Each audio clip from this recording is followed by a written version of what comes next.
In what is a developing story part of a stage at the Rolling Loud Festival, the host of a portion of this upcoming Friday's WWE SmackDown has collapsed. As of now, there have been no reports of injuries, but updates are still developing. According to reports, it was a video wall set up on one of the stages that collapsed. The stage in question was apparently not the main stage for the event, but rather the Audiomack stage, which is on the other side of the festival grounds from Miami's Hard Rock Stadium. Half of tomorrow's WWE SmackDown is set to air live from the Hip Hop Music Festival, with the other half emanating from Cleveland, Ohio. According to the map posted on the official Rolling Loud Twitter account, the ring for SmackDown was set up near the DRYP stage, which is set up on the opposite end of the festival from the stage in question. The festival, one of the first to be held after lockdown restrictions due to COVID-19 had been lifted, and was set to feature acts such as A$AP Rocky, DaBaby, Travis Scott, and others. Festival officials assured the public that this was a minor setback, and that the festival will go on as planned tomorrow, as will WWE SmackDown. At the moment, there has been no comment from WWE. Keep checking back with Wrestling Flash for further updates to this story, should there be any. Nikki ASH has had a long and arduous journey to the top. All her hard work finally came to fruition on this week's episode of Monday Night Raw, when she cashed in her Money in the Bank contract on Charlotte Flair to become the new Raw Women's Champion. This is ASH's first major title win in the company, having spent close to 5 years on WWE's roster. Starting her career in the developmental branch NXT, there are many who would agree that Nikki ASH deserves everything she has right now. The Raw Women's Champion recently appeared on WWE's The Bump, where she commented on her run to the top. While discussing her cash-in, Nikki ASH reminisced upon her journey to WWE, and even got emotional discussing her 13-year-long career, from her days of training, to traveling around the world, and to finally reaching WWE. You look back on the last 13 years, when I first walked into a training school to become a WWE superstar. 13 years traveling the world and trying to be the best version of myself I can be. For me, just having that respect and the support and the love, tearing up. Don't set me off.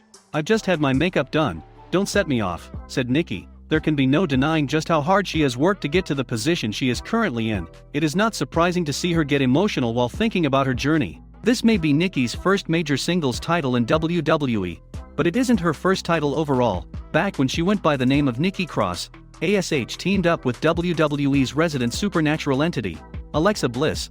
The two superstars held the WWE Women's Tag Team Championships twice and held the titles for close to 123 days. They were also the first ever two-time Women's Tag Team Champions. This will also certainly not be the last accolade that Nikki ASH will add to her resume.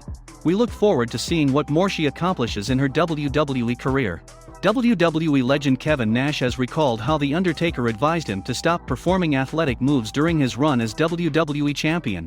Nash, known as Diesel in WWE, held the WWE Championship for 358 days between November 1994 and November 1995. The 6'10" star was capable of performing moves that people his size would not ordinarily be able to execute. Speaking on Steve Austin's Broken Skull Sessions show, Nash said he once used a sunset flip, a running dive over an opponent, against Bob Backlund. When he returned backstage, The Undertaker joked that he would interfere if Nash performed the move again.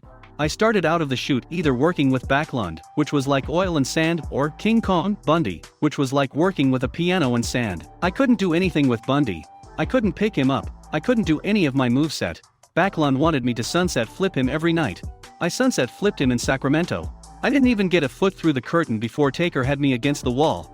If I ever see you sunset flip anyone in this building again, I'm hitting the ring, Nash said. As Nash referenced, he faced Backlund at several live events after defeating him for the WWE Championship in an 8-second match at Madison Square Garden. He also worked with the 458-pound King Kong Bundy at live events in 1994 and 1995. Steve Austin also spoke to Kevin Nash about his loss to The Undertaker at WrestleMania 12 in 1996. Nash said WrestleMania 12 was a difficult day for Mark Calloway, the man behind the Undertaker character, as he was going through a divorce. People don't know this, but I get to the building, and I said to him, "Ready to rock it tonight," Nash said. And he goes, "Dude, it's on you." He got served papers from his first wife this day.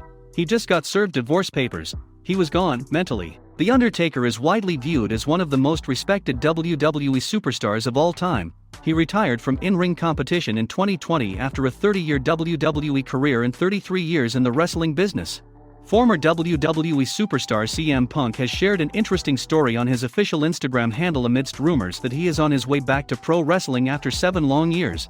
A short while ago, the rumor mill began spinning rapidly in regards to Punk's possible return to the squared circle. Sean Ross Sapp of Fightful was the first to report that he is in talks with All Elite Wrestling for a return to the ring. CM Punk hasn't denied these rumors so far, and his latest Instagram story only raised fans' excitement tenfold.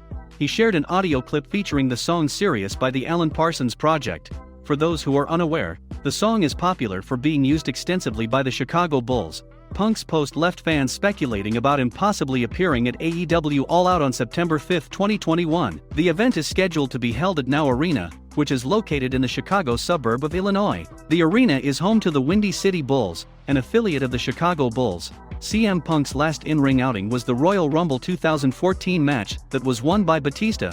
He immediately left WWE following the contest, and it drastically changed the company's plans for WrestleMania XXX. Punk revealed months later that he wasn't happy with his standing on WWE's roster and also bashed the promotion for being negligent towards his well-being. He had a short-lived stint in the UFC that didn't go well for the former WWE champion. When All Elite Wrestling came into being, many fans wondered whether Tony Khan would manage to sign CM Punk to a deal. Speculation was running rampant as AEW's first show, Double or Nothing 2019, loomed closer. The show ended with Jon Moxley making his big debut, and Punk fans were left disappointed again. Do you see CM Punk debuting in All Elite Wrestling in the near future? Which AEW star should Punk target first if he has indeed signed a contract with the company, or is on his way to do the same?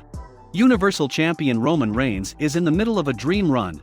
Arguably the biggest heel in all of WWE right now, Reigns has defeated several major names in the last year, and is reportedly set to have a dream match at WrestleMania 38 next year. Andrew Zarian of the Mat Men Pro Wrestling podcast recently reported that WWE is currently planning for The Rock to appear at Survivor Series later this year. There are no confirmations yet on what he could do at the pay-per-view, however. Zarian claimed that the plan on paper right now for the main event of WrestleMania 38 is for The Rock to face Roman Reigns in a one-on-one match. By the way, Rock vs. Roman, that is what is soft on paper for the main event in Dallas. I mean, Dallas, 100,000 people, you need the freaking Rock, said Andrew Zarian. The Rock vs. Roman Reigns is one of the biggest matches WWE could realistically book for WrestleMania 38, however, in case of uncertainties and injury fears over the Brahma Bull having a singles match, the company reportedly has some interesting backup plans too, as reported by Dave Meltzer on the Wrestling Observer newsletter recently. There have been talks about having a tag team match with The Rock and Roman Reigns teaming up with one of the Usos each.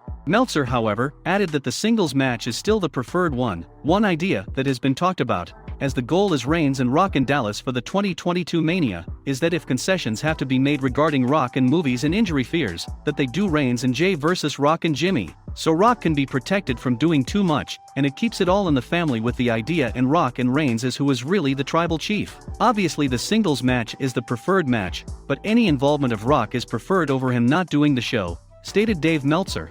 As for Reigns, he is all set to face John Cena at WWE SummerSlam 2021 for the Universal Championship. The leader of Cenation made his WWE return last Sunday at WWE Money in the Bank. The next night on Monday Night Raw, he made it clear that he is coming after Roman Reigns and his Universal Championship. Will the Tribal Chief be able to overcome his biggest challenge yet? Comment down and let us know your thoughts on The Rock's rumored WWE return and a WrestleMania 38 showdown against Roman Reigns.